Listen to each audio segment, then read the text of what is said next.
Hey everybody, this is Devin coming to you with a video that almost didn't get made. I looked back at the videos I already had and realized this one was missing. Let's take some time to talk about the UNIX terminal, Git, and deployment.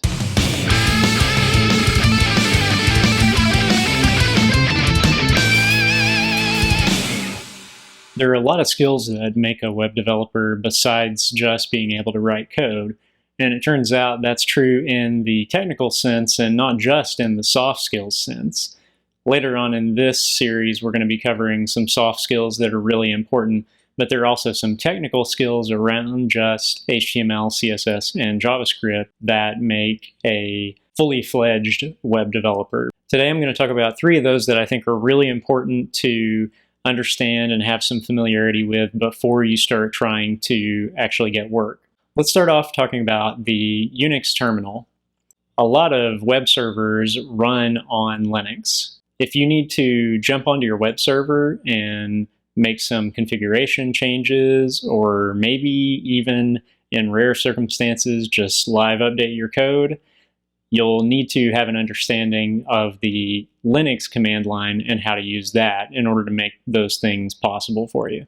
Just a quick example of something you'll need to use the command line for in just your day-to-day development tasks. If you want to start a React app, you're going to do that using the React command line interface, or CLI, and you'll do that by running the command create React app. That will bootstrap your new React project. You'll also use the command line for something we're going to talk about later in this video, and that is version control using Git. You don't have to use the command line to use Git version control, but if you use a GUI instead, you're going to miss out on some of the features, and you're probably not going to understand what's happening under the hood quite as well as if you're using it from the command line. A lot of people would probably argue that understanding the UNIX command line is not absolutely necessary to becoming a web developer, and I can see those arguments, but my counter would be that unless you know that you're going to be all Windows all the time, I think it's probably a good skill to have. If you do know that you're going to be all Windows all the time, then what are you doing watching these videos? You probably don't need me anyway. It was a little bit challenging to find good resources on the UNIX command line, but I did find a great one. It's a short video on YouTube by a guy named Jesse Showalter, and it's called How to Use the Command Line. He walks you through in about 15 minutes some basic commands, and he helps you understand how to navigate through your computer's file system using the command line. And that's sort of one of the foundational concepts, one of the foundational skills you need to have to effectively use the command line. It's a really gentle introduction, and I think he does a good job of exposing people to this who maybe haven't had any exposure to a UNIX command line. I also found a really nice textual reference for using UNIX command line. It's called A Designer's Guide to the Terminal. We're not designers here, but I still think it does a good job of exposing these concepts and giving you a quick reference for people who are maybe not so familiar with the command line. Eventually, this mode of operating on your computer is going to be so second nature that you won't need any of this, but when you're starting out, it's nice to have these resources to help you along. If you're on Windows, you're going to have a little bit harder of a time because Windows does not ship with the UNIX command line already set up and ready to go. If you're running Windows 10, you can activate it, and I'm going to provide a link in the description with some information on how to do that. If you don't have Windows 10, you can get a Bash command line when you install Git for Windows. So when you install Git for Windows, you'll get something called Git Bash, and you can use that UNIX command line to do any of the things you would do with a native UNIX command line for the most part. The key to learning the terminal is just to put in the time. It's going to feel uncomfortable, so you're going to have to push through that and just use it for things you would otherwise use your GUI for. Use it to do some file management tasks when you're working on a project, deleting files, deleting folders, creating new folders, renaming files, whatever the case is. Use it for some of that stuff, even though you're going to be slower and it's going to feel kind of bad. The next skill I want to talk to you about is version control. And specifically, we're going to be talking about Git because it's the most popular version control system right now. And if you learn that, you're probably in good shape. You probably don't need to worry too much about any others. Version control is like insurance for your code. You can certainly write code and develop websites without using any sort of version control. But let me give you a couple of scenarios where it's really useful to have your projects under version control. Imagine that you want to try something a little bit experimental with a project and you're not quite sure how it's going to turn out. If your project is in version control, you can create what is called a branch, and that is like a separate line of work on a project. You can use that branch to explore your experiment and try it. Maybe it works. If it works, then you can merge it back into your main branch and everything's great. The beauty of version control, though, comes in if that experiment doesn't work.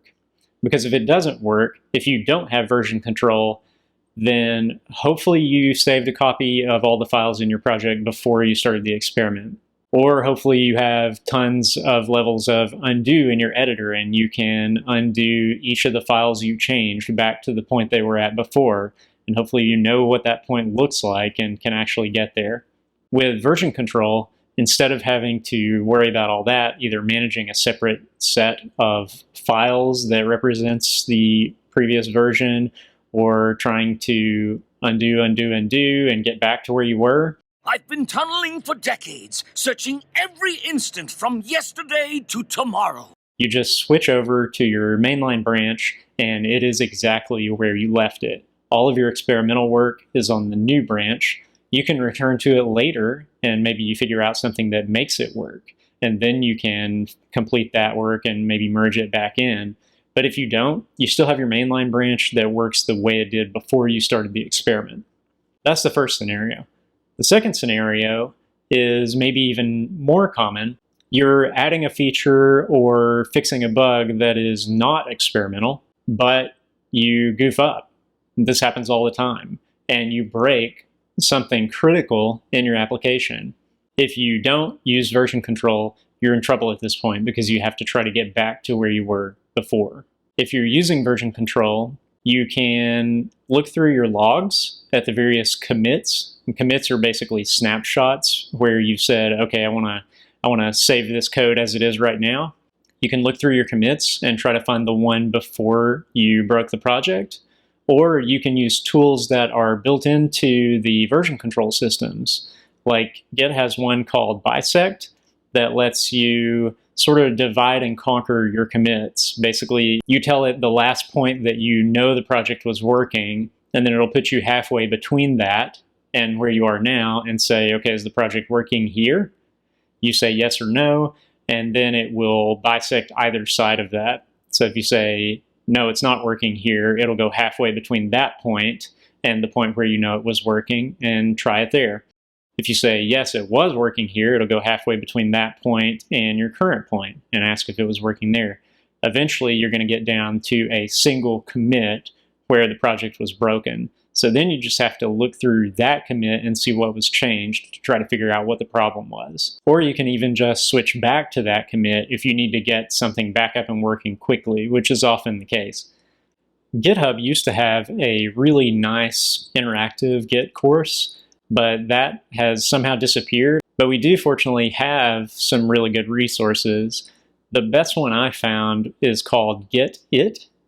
And it is an application you run on your computer that walks you through a Git tutorial that you're actually doing in real time on your computer. And the application that you download checks your progress and makes sure you're doing what you're supposed to do. So it gives you the instructions. You go over to a terminal window to type in your Git commands, and then you'll come back to the application and say verify, and it will check that and make sure that you did what you were supposed to do. And it takes you through a whole tutorial that way. By the time you get to the end of it, you'll have a good working understanding of Git for version control. If you're serious about learning Git, the only way you're going to get it done is by using it on every project. When you're out doing real work, you should be using it for every project, so there's no better time to start that habit than now. And the more you use it, the more comfortable you will get. What I've found about Git in my experience is that there are hundreds or maybe even thousands of Git commands at the command line. And on a daily basis, I use maybe 3 of them. So I'm using those all the time. Occasionally, I find a need for something else, and I'll go out and do a search for it. So you don't have to try to memorize the entire command line interface for Git. You do, though, need to use it over and over so that those critical commands that you're using all the time will just become muscle memory, and you'll be able to do them in your sleep. The last skill I want to touch on is deployment. I've noticed a trend with new web developers, and that is that a lot of projects never get shipped. They never get deployed anywhere. Not only does this deprive people of being able to see your work and enjoy it live on the internet, but it deprives you of the experience of deploying a project, which is really important. And I think a lot of the times boot camps don't do a great job of covering deployment. They sort of gloss over it. Even if you think you're going to go into a job where you're just going to write code and you're going to hand it off to someone else to be deployed and set up on a server somewhere, and maybe you will, I think it still shows a great deal of perseverance and commitment to your projects to have the projects you've worked on actually deployed somewhere.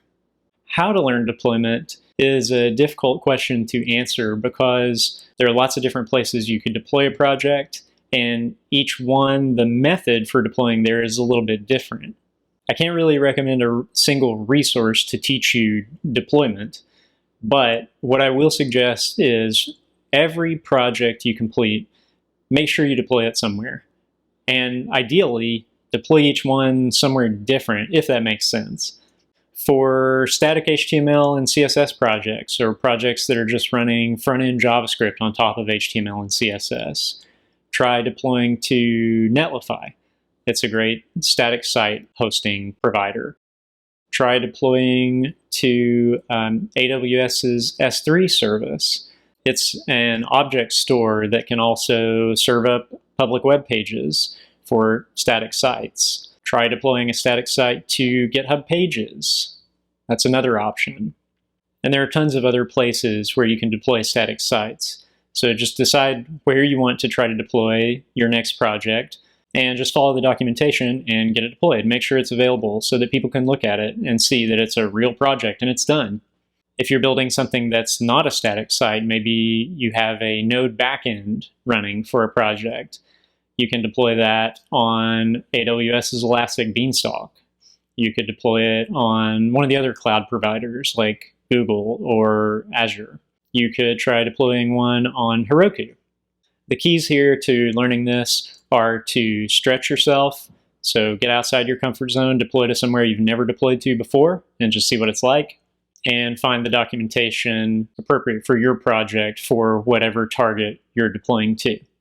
I may have said in the last video that that was the last technical video, but I think this is actually the last technical video in this series, and I'm glad I circled back to it because I do think this stuff is really important and makes you appear much more robust as a developer. Especially if you're going to do freelance work, you may be the only one. You may be the lone wolf who's responsible for doing all this stuff, so there it's critically important. But even if you're going to get a job, I think it shows great initiative that you're able to branch out and do some of these other tasks as well.